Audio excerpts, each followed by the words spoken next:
So the National Īnanga Spawning Programme kicked off in 2016.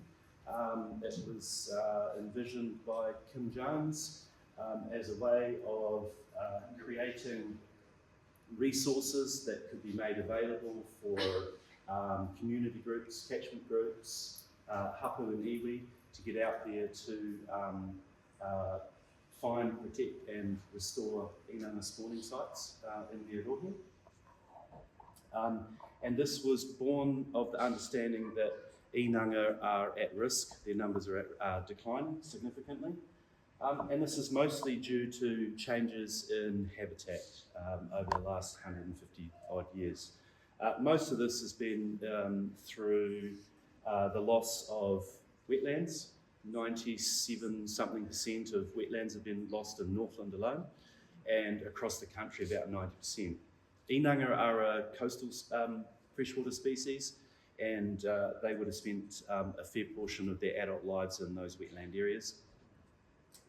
And their spawning sites have been heavily disrupted as well around the place. So it was a collaborative effort between Mountains to Sea and EOS Ecology, gleaning information from journal articles and research articles, and really just sort of bringing that language to the people and creating resources that could be used for these restoration efforts. So these are the resources that have been provided, that have been produced. So how to conduct a saltwater wedge survey. This will all become clear over the next few slides what these are if you don't know what they are. How to find spawning sites, how to conduct habitat assessments, which is a really important part of the project. How to identify both adults and their eggs. So, you know, before you start doing a saltwater wedge survey in an awa, you need to know that there's actually Īnanga there. You also need to know what their eggs look like, and how to determine that you're not counting slug eggs and snail eggs, for instance. We, as part of the project, quantify the egg numbers so that we can tell over time if the restoration efforts that we're putting in place are becoming successful or being successful.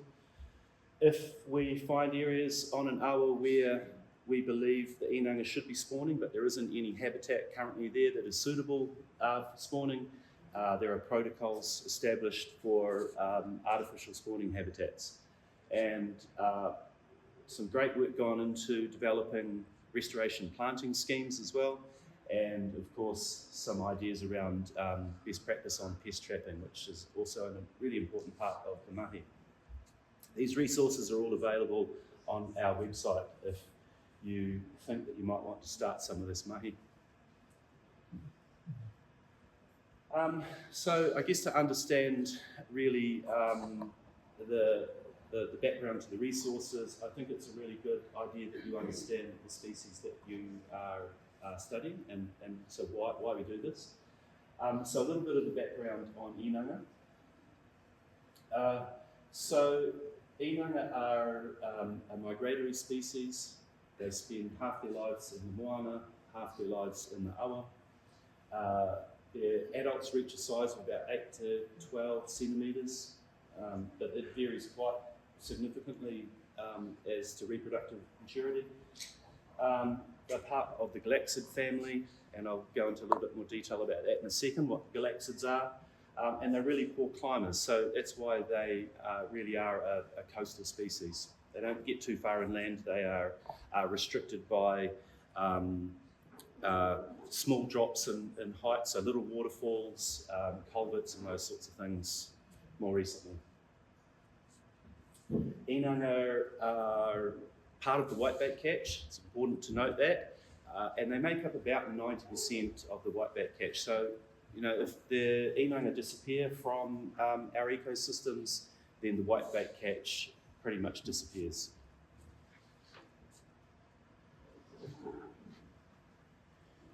So it's generally understood that whitebait's made up of 6 species, depending on whereabouts in the country you are. We've got Īnanga top left, banded kupu top right, giant cockapoo, middle left, short jaw cockapoo, middle right, kawaro, bottom left, and smelt, bottom right. And I say generally accepted that the whitebait catch is made up of those 6 species. It varies around the country. In Northland we don't have giant cockapoo anymore, functionally extinct or maybe completely gone. So our whitebait catch is probably only made up of 5 of these. So they get their name. The first galaxiid that was described scientifically was the giant cockapoo, and because they have this beautiful patination on their skin that looks like the starry night sky, the galaxy, they get their genus name, galaxiid. It's quite beautiful. So this is the life cycle of the migratory galaxiids, and I'll obviously speak about Īnanga here in particular, because their life cycle is quite different from the other galaxiids. Īnanga are generally accepted to be an annular species, so they only live for 1 year. They spawn and they die for the most part. Some of the adults make it through those spawning events and become potentially 2-year-olds. I know they grow a little bit older in captivity. You can get 3-year-olds, but they're probably not spawning in tanks, so that's why they can live a little longer. So the adult fish spend 6 months in our coastal awas. Basically, they'll swim upstream as far as they can get before they reach some sort of a barrier, and it's during that phase that they're eating invertebrates, both terrestrial and freshwater invertebrates, getting enough energy to produce gonads, sperm and eggs, and then in the late autumn and winter months they migrate downstream.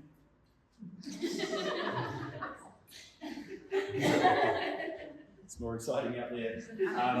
They migrate downstream, so there's a mass migration downstream, so that's one of the migrations they do, and they migrate downstream to our estuarine, our estuaries, and there they detect the salt water that comes up on our high tides, our new and our full moons, and they look for a place to lay their eggs.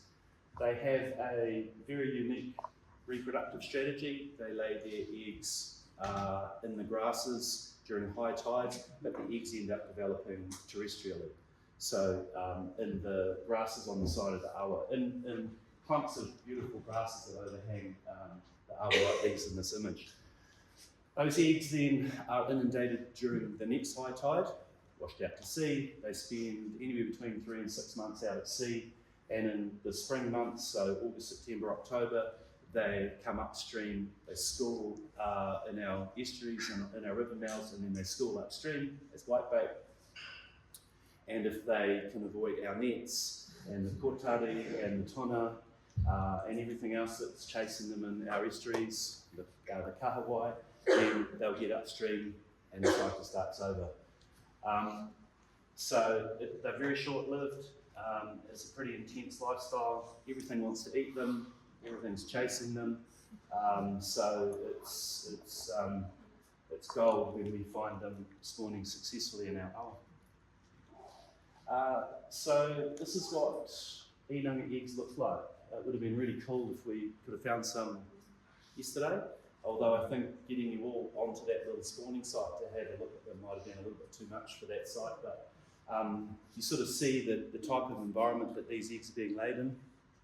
So this is what we're looking for, this is what we're out there trying to find. Not so much me anymore, my team.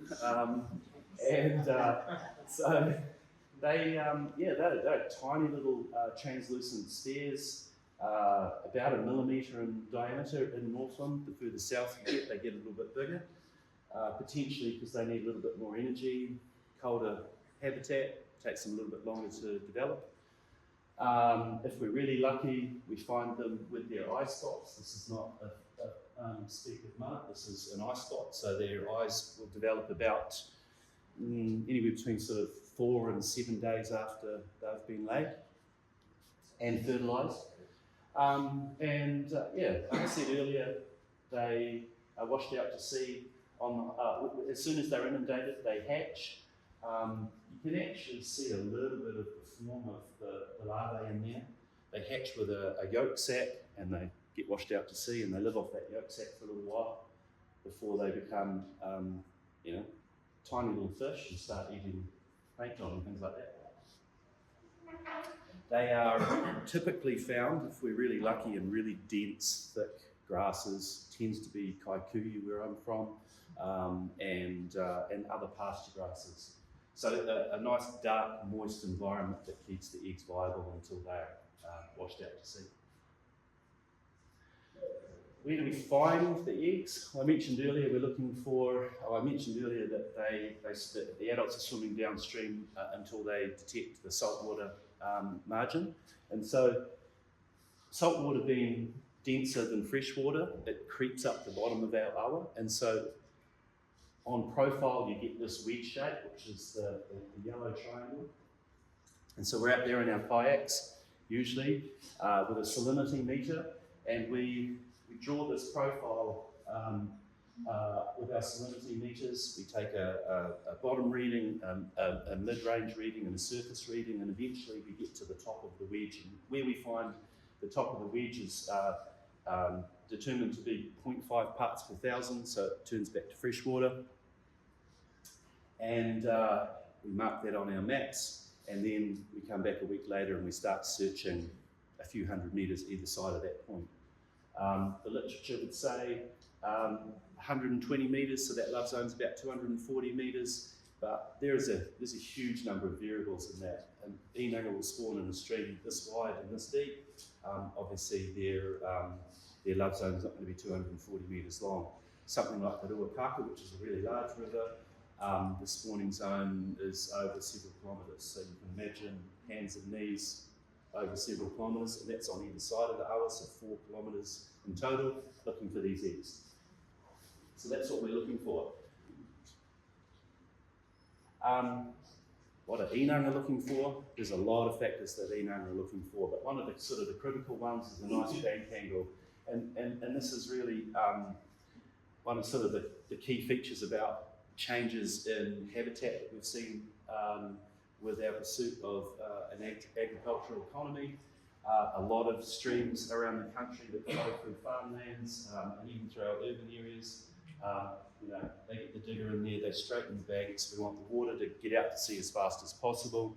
That is not a preference for Īnanga. They want a nice sloping bank that they can slowly swim up as the tide inundates and moves up those banks.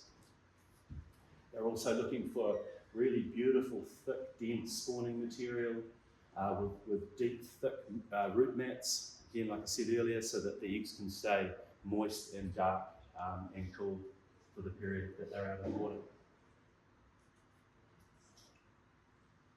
This is what a perfect habitat would look like, and this is from one of our resources. Several of these images are from our resources that have been developed. So you want grasses that are rising from sort of the mid-tide mark, that they are able to hide in, get away from the tuna and the kōtari, hide in there while they wait for the tide to rise, and then beyond that they want a band of really thick riparian grasses. Typically that's looking like Kikuyu and a lot of exotics. In the perfect world that would be wiwi and oi and pure and all those sorts of species. And then beyond that, a canopy of native trees, and depending on the direction that your spawning site is facing would determine the types of species that you're going to plant in there. But we figure you want natives like kōwhai, Takoka, Harakeke, stuff like that don't lose a lot of leaves, because you don't want species that are going to lay down a mat of leaves that would kill off your spawning material, your grasses, and also not outshade them or shade them out. So you've got to be careful about what you're planting in those areas. There's some real keys to the restoration process. Obviously, once we find these areas, we want to protect them. We put some fencing up. I think that's the next slide, probably slightly out of order. And then we engage in a lot of riparian planting, and we all know the benefits of riparian planting, but if you don't, we're trying to stabilise those areas, make sure that the next big flood doesn't come and take those spawning benches away. They're critical little areas. And obviously reducing runoff, sedimentation, nitrates, phosphates, all those sorts of things in the urban environment, rubbish and stuff. So the planting that we do around the Īnanga spawning sites are obviously very specific to the spawning sites, but you know, they add to the value of the awa as a whole. So pest control. Pest control is extremely important. As a reproductive strategy, Īnanga, or the galaxiids laying their eggs on land, probably made sense for the first 20 million years of being here. But in the last couple of hundred, we have introduced rats and mice, and they love a good, easy feed. I would imagine that they're attracted to these spots by the decaying corpses of the adult Īnanga that are trapped in the grasses. Sometimes, if we beat the rats and the mice to our sites, you know that you're in the right place because you can smell dead fish. Once they've consumed the adults, the dead adults, I think they go in for dessert and consume all of the eggs. So trapping is really important, massively important part of the project. Fencing, well, yeah, as you probably all would imagine, there's a lot of land around the country where cattle and sheep are able to graze right down to the water's edge. And so one of the first things we have to do, and we do actually, this is close to a spawning site on the Ruakaka. I believe it's sort of just downstream, Trace? Yep, just down there a bit. So we've actually installed, I don't know, maybe 500 or 600 metres of fencing along the riparian margin of this property, and put in several thousands of plants here to protect this area. They sit right in the spawning zone on the Ruakaka, so got to keep the cattle out. If you don't have those dense, thick, long grasses, the likelihood of a successful spawning is pretty low. Artificial spawning habitat. It's pretty simple. It's a couple of hay bales stacked beside each other with a little gap in the middle, waratari either side, number 8 wire over top, put it in place. So if you've got a habitat, again, you've found your wedge, you've found some nice benches, but the grasses just aren't right, then putting in some hay bales is a really good first start. And if you can confirm the presence of eggs after some of these new moons and full moons, then you're in the right place, and then you can start going about planning your restoration for that area.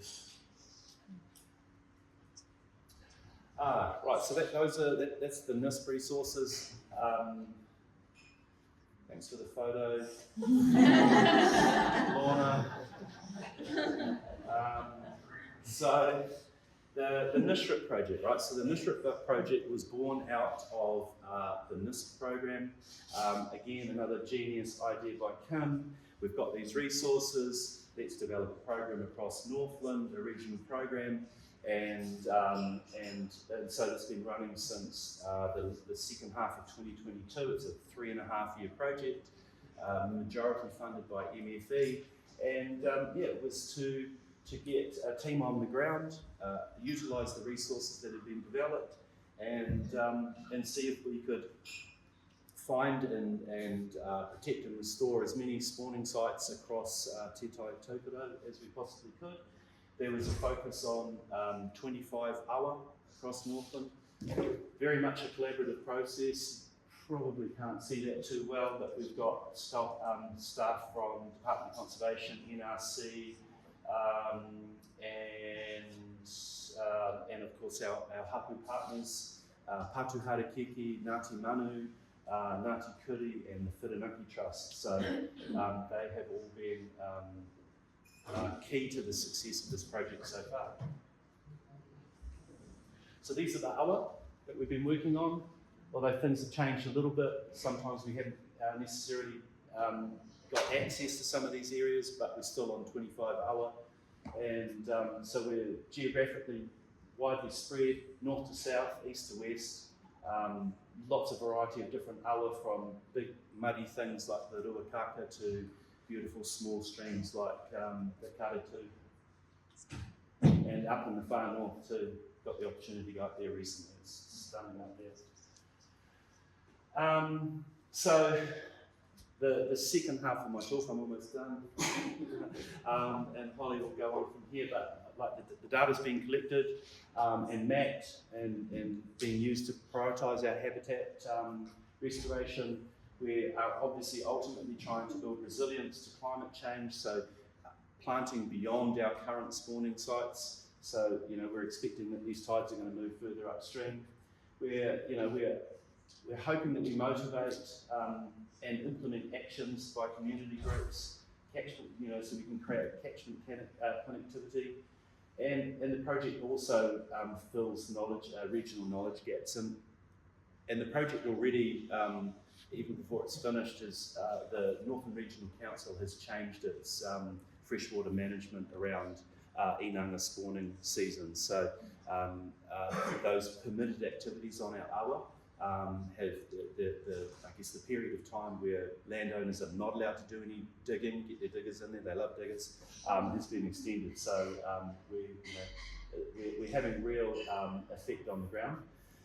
Just to celebrate our successes so far, very quickly, to date, the project's got only a couple of months to go.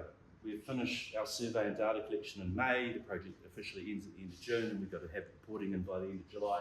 But the team has discovered 120 egg patches across all of our awa. Been lucky enough to come across 7 spawning events. We've conducted over 240 saltwater wedges across our awa in the last 3 years, and performed 103 habitat assessments, which encompasses an area of about 2.5 hectares. That's not the totality of the area we've searched, that's just the habitat assessments. We've searched a lot more land than that on our hands and knees. We've managed to fence, repair fencing and install new fencing on over 4 kilometres of riparian margin, just to extend that protected area around our spawning sites. Currently at 15,474 plants in the ground. Our target for the project is 19,400. So we are well on the way. Planting season about to start. We'll smash that goal. And of course, we've removed hundreds of pest mammals from these ecosystems. So it's been really good. We're smashing all of our objectives so far. So right, I'm going to hand you over to Holly.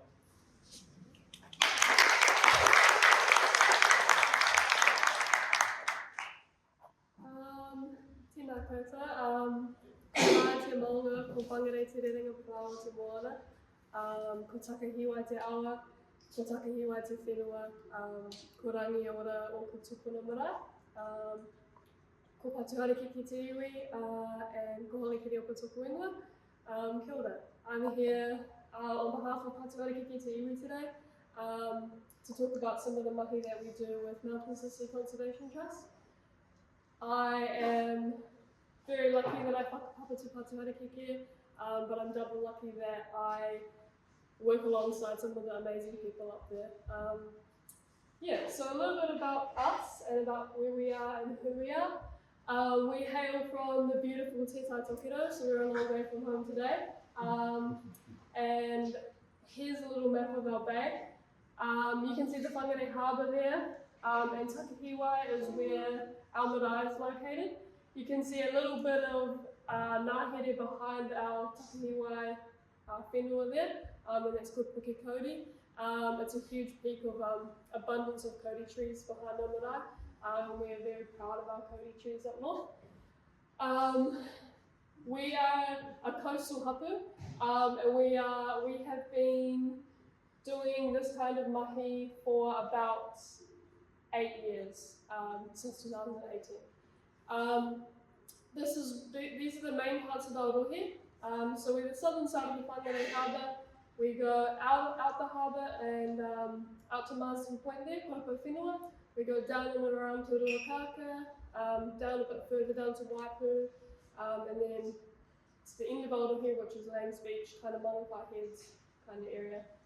We're lucky enough to have Keynote Conservation Trust here, which is another group of people that we work with. And there's a lot of other environmental groups in Aotearoa that do the same kind of mahi. So yeah, Patuharakeke, this is Aotearoa here in orange. This is where we do all of our mahi and lead all of our mahi. Sometimes we go out of Aotearoa to Tautoko other iwi and hapu or other organisations, but most of our mahi is inside of Aotearoa here. We are our environmental team, our tile unit, is one of our 7 or 8 different po. We have other things like educational and po order, different po, but I'm strictly just a tile po. I love my mahi, and we are slowly but surely growing our capacity and capability. I won't read all of that because it's a little bit too boring, but yeah, this is who we are, this is where we're from. And yeah. I'm here today to talk about NİSHRP project that we do alongside Whiteback Connection. The main objective of this mahi for us, in partnership with Whiteback Connection, is to locate, protect and enhance Īnanga spawning habitats. And those 3 words, locate, protect and enhance, are kind of the important keywords that we do for this mahi. Locating first is kind of lots of what Nick's already been mentioning, talking about. We go in our kayaks early in the morning sometimes. We paddle upstream or up the awa with our YSI meter, with our salinity meter, trying to find the saltwater wedge. And once that's located on the awa, then we can move on to protecting it by doing pest trapping, fencing, and then enhancing that habitat, which is to do with planting and yeah. This project was a 3-year partnership with Whiteback Connection, and it's carried out along the Ruakaka awa, the Ahuroa River, and the Puhenui awa. Our hapu mainly focuses on the Ruakaka awa and the Ahuroa River awa. But we still do go and look at other awa around and see if we can find any of these Īnanga spawning habitats.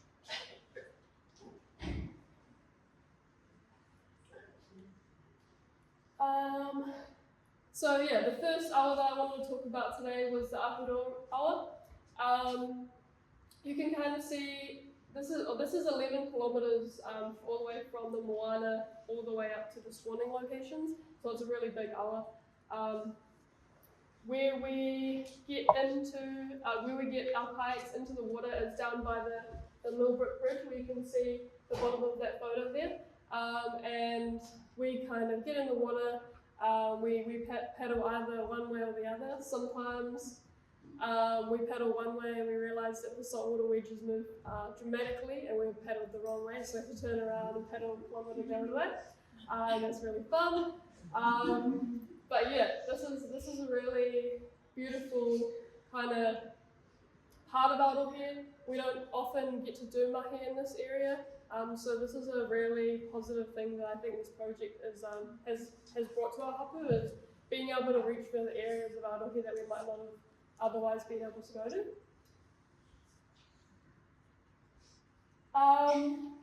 So firstly, the mahi that we do.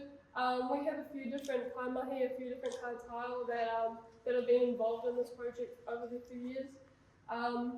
First things first is finding the actual habitat, finding the saltwater, freshwater wedge. We use a kayak, we use 2 people in the kayak, a double kayak, and the person in the front is usually the one using the YSI meter, taking all the measurements, and the person in the back is usually writing down all the data, collecting all the data, storing the data. From there, once we've found the love zone or the saltwater wedge, is when the week following that is when we're kind of out there looking on the banks of the awa. We're looking in the grasses. Most of the grasses that we have there is kaikuia. We're a very farmy country area. which is really cool for us, but it comes with its own challenges as well. You can see in some of those photos, in that bottom one, that's where we found some of the eggs. And so they're really, really small. Like, I haven't personally seen any, but some of our other kaimai here are really good at spotting really tiny, almost invisible eggs. So yeah, we're really lucky that we've got a good range of diverse people in our group that are really good at this mahi. We've been able to use Survey 123 to collect our data, which has been good for us. It's kind of allowed us to broaden our mahi a bit. Using apps that we wouldn't really use. And with that, we also get to look at different types of field maps using the GPS, and we get to kind of get a lot more data out of it than we thought that we would. I think for a lot of hapu and iwi, data collection and data sovereignty is really important. And so for us, this is really like uplifting our mauri and our mana. We're doing predator control on Kereopa with rat traps, and we also do, alongside other entities and organisations, we're doing riparian maintenance and riparian planting. You can go up there for a day or two of planting, but then for the next year or so, you've got lots of more maintenance that comes with that. It's not just a little bit of mahi; it's a lot of mahi, but we love it. We love getting out there. The outcomes of this mahi, the saltwater wedge has been found on the Ahuroa River. We have found 4 Īnanga spawning sites along that 1 hour. But with that, we found other Īnanga spawning sites along other tributaries or other awa that come off the main awa. Millbrook awa, the Roapaka awa, and the Pokenua awa. And with that, we've got 4 kilometres of predator traps along the Roapaka awa.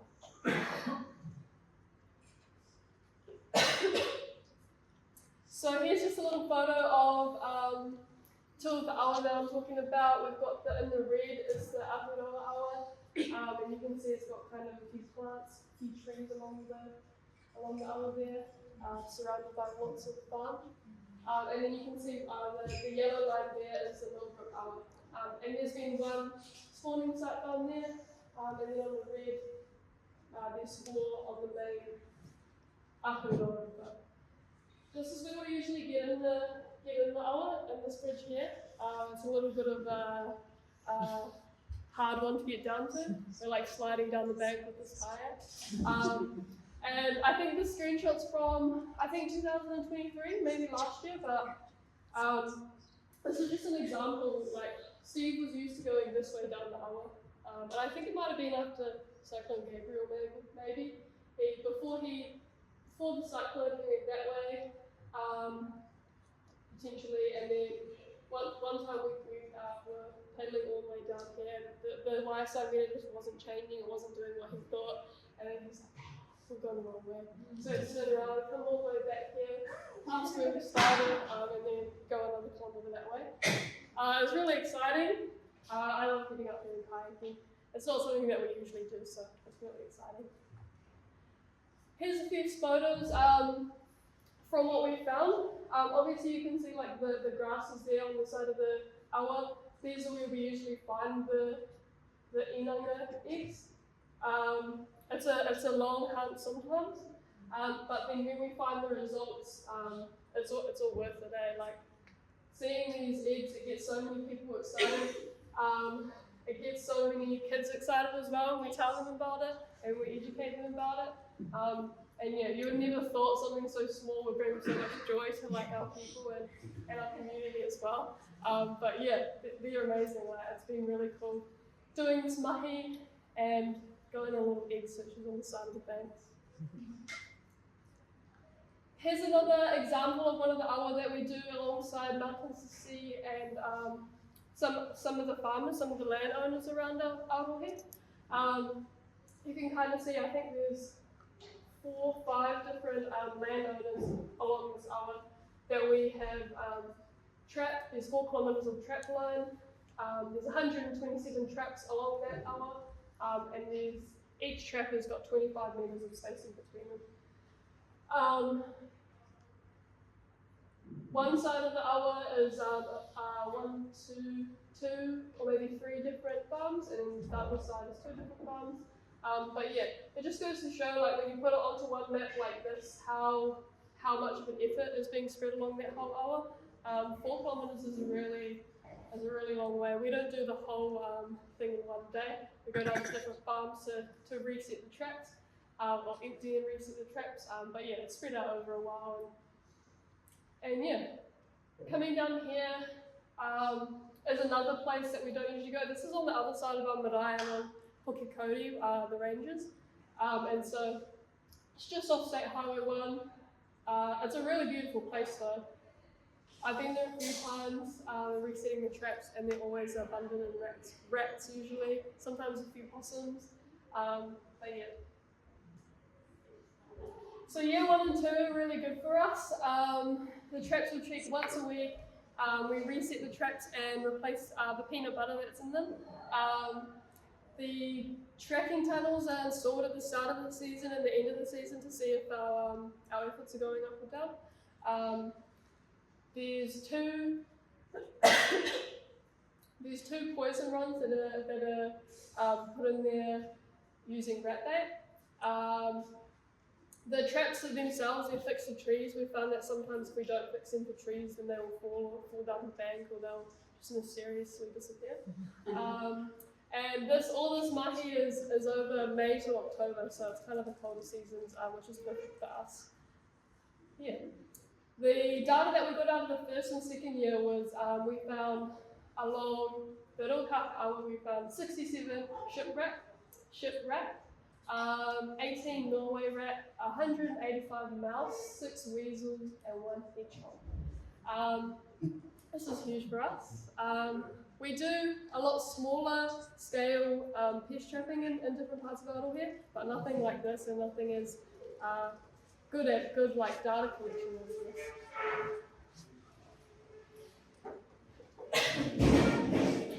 One of the issues that we sometimes face is that lots of Arohe is very low lying. So if there's a big weather event or storm event, the traps actually go underwater, so we can't actually check them. This has happened a couple times. But lots of the paddock area that where the traps are is actually really low lying, and it doesn't take a lot of rain for them to go underwater. It's pretty rainy up north now, and I'd say they're probably underwater. But yeah, this is just an example of one of the land properties. So yeah, we've got a very enthusiastic, we used to have a very enthusiastic bunch of kaimahi. They love getting up there, and they're very passionate about it, and even more passionate about sharing the mahi that we do with our local kura. We're really lucky we've got 3 primary schools in Arohe, we've got 1 high school, intermediate in Arohe, and lots of kindergartens. So yeah, we've found that the first time you introduce kids to pest trapping, rat trapping, they're a bit standoffish, but then the second time, the next week you get them in, they're like, oh, I found a rat at home, me and my dad found a rat in our trap. They're all wanting to bring rat traps home and put them at their own house, so that's really good and positive. And it kind of seems like the theme as well that everyone's talking about is getting the kids out there and teaching the kids so that they can go and teach their parents. I think that's a lot easier. Yeah. Lots of the mahi is ongoing, so although we go out for a day, we're planting, this mahi, and this project, this partnership actually allows us to extend the mahi that we do. We're not just going out there for one day, it's a continuous type of mahi, and yeah. It really helps grow our capacity and our capability, knowing that we can do this mahi in partnership. Yeah, it really allows us to kind of, I think I've said it already, go to further parts of Arohe, explore more, see more, and restore more as well. The ultimate goal of our hapu is to restore the modi, restore the life force of our tonga. And we're still a long way off, but I think that it's really achievable when you see examples like this. It gives a lot of inspiration to us, and yeah, we're really grateful. I would just like to end by saying that although the NİSHRP is a beautiful project that we do with Whiteback Connection, we're not really limited to just doing the Īnanga spawning habitat with them. Because of the relationship that we have whitebait connection, Y connection, mountains to sea. That's been growing over the last 3, 4, 5 years. We're able to do other mahi with them as well. I'm here today on behalf of Patuharakeke. We have people who do mahi in the whenua, people who do mahi in the Waimaori, and people who do mahi in the moana. I'm a moana person, but our Waimaori person couldn't be here today, so I'm going to talk a little bit about the moana mahi that we do with them. This mahi is, I really wanted to touch on this because marine biosecurity is a big thing for us. We've got a port and a refinery right at the harbour mouth. And I wanted to talk about Sabella bandworm because it was first detected in Akaroa in I think 2009. And we have at the moment, we're doing a removal project to try and remove Sabella from our harbour. There's hundreds and hundreds of thousands of Sabella in our harbour. And I know that Mountains to Sea and EMR have done removals in the past. And so we started this project in November last year, and we were lucky enough to get them on board to kind of teach us how to do some snorkeling, teach some of our people and our young people to do some snorkeling. And then they came along and did a removal with us, which was really cool. This is what they look like on the left. They look really beautiful in that photo, but they're not. This is, and the photo in the middle is some of our kaimahi learning how to do some rescue floats and some dive floats. Lots of the mahi that we do with Mountains to Sea is very health and safety focused. It's like the most important thing before we're getting in the water or near the water. And so that's really important for us. And the photo on the right here is one of our removal days. From November to now, we've removed 13,500 bandworm from our harbour, and that wouldn't have been possible without the help of EMR and whitebait connection and all the other connections. But yeah, the relationship we've built with the trust and with Patuharakeke allows us to take our mahi to the next level, to continue our mahi, and then venture to further parts of our rohe, and create more ambition, inspiration, and see where else we can go. So Moriona, thank you for having me.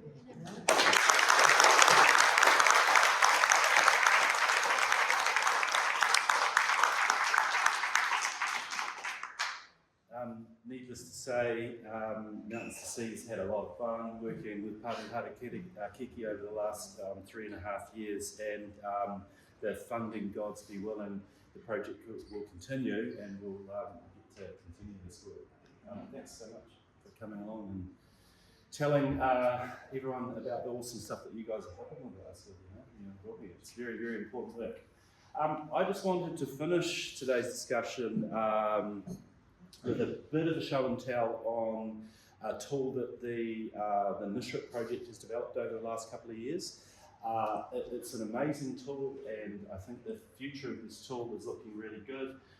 And it gets me really excited, and there's some really cool things that are happening in this space at the moment. So, part of the project's deliverables, apart from building capacity and capability across the rohe, and teaching in schools, and getting plants in the ground, and all those important things. But we also developed alongside that tools for our field staff.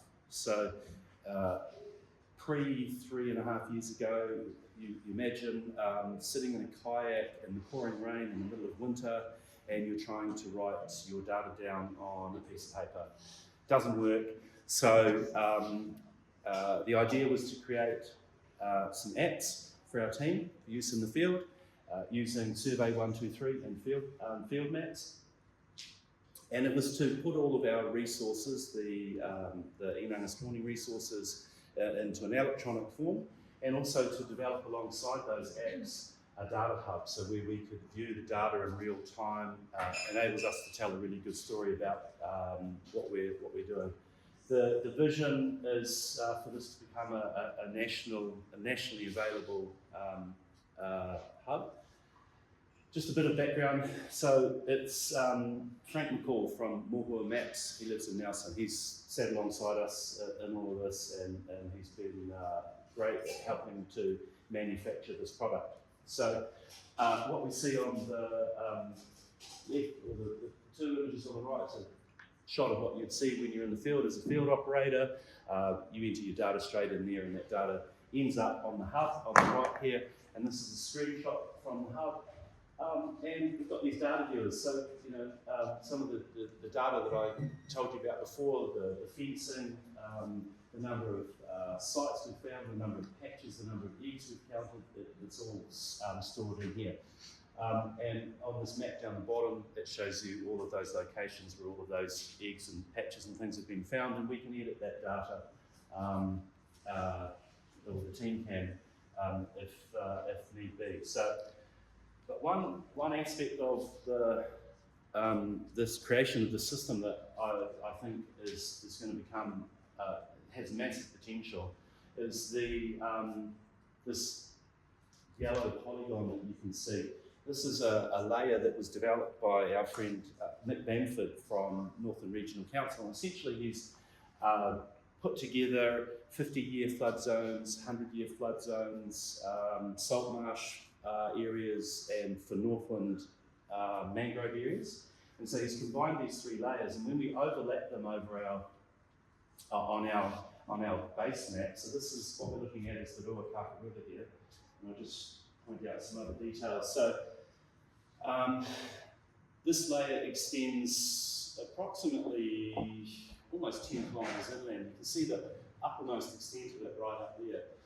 And what we're finding is, so it's been called at the moment the proposed Īnanga Spawning Protection Zone. So this tool would say, you know, if we could encourage councils around the country, regional councils, to use this layer, essentially what it's saying is if we could restrict any activity that lies within this this polygon, then, you know, that's how we would successfully, I guess, create areas for Īnanga spawning, right? So if there's no activity happening in these areas at all, so the diggers be gone, fences everywhere, riparian margins protected and stored, then it would probably capture, well, it seems like it's going to capture all of those Īnanga spawning zones. So the more data we collect, I think the greater the potential of this layer to start predicting where Īnanga are going to be spawning. So just a bit of a background as well on some of the other polygons and some of the other features that are stored in here. The pink stuff is our love zones. There are some anomalies, obviously, after some weather events. Love zones get pushed a long way downstream. So they don't actually end up reflecting, I mean, you almost exclude them as a little bit of bad data, even though this was, I think, in 2023, maybe, Trace, it was pushed, you know, about 4 or 5 kilometres downstream. But the reality is, our Īnanga was still spawning up here. So Īnanga keep coming back to these preferred spawning spots over and over again. The white dots are our spawning sites and where eggs have been counted, and the bigger the circle, the greater the number of eggs that have been found. This was a spawning site on a little trip, this little trip here where it meets the Ruakaka, and we found just under 2 million eggs there in one spawning event. By far the biggest we've seen. Other features that show up on our map, we've done the green polygons are our restoration efforts. There's green lines in there. I could have zoomed in, but our fencing and stuff as well. So it's all visualised there. We've actually added a few more layers in the last little while. These are all fish passage barriers, so our team know that when they go out in the field. You need us to finish up? Just 1 minute. 1 minute? You sure? I can do that. Let's not talk about layers. What I'm hoping that we might be able to do with this proposed Īnanga spawning zone is that we might be able to ring fence. So I've just hypothetically put this big yellow oblong in there. I think this tool could potentially be used because what we're noticing is Īnanga is spawning about 80% of the way inland of the most inward progression of this flood layer. So I think potentially, given enough data, we might be able to go use the stats. We might be able to ring fence these areas on every awa in the country. Right? And what that means is we could say this is where Īnanga are likely to spawn on this awa. It does a couple of things. Heightens that protective area, but also means that potentially if there's groups out there that don't have the money to buy a salinity meter, they're anywhere from sort of $2,500 to $10,000, you could, with a reasonable degree of certainty, start searching these riverbanks for eggs without having to outlay that huge cost. But also I think, it would also just increase the protection and for those areas, and as a tool for regional councils for managing freshwater and managing Īnanga spawning sites, I think this could be really powerful. So there you go, under a minute.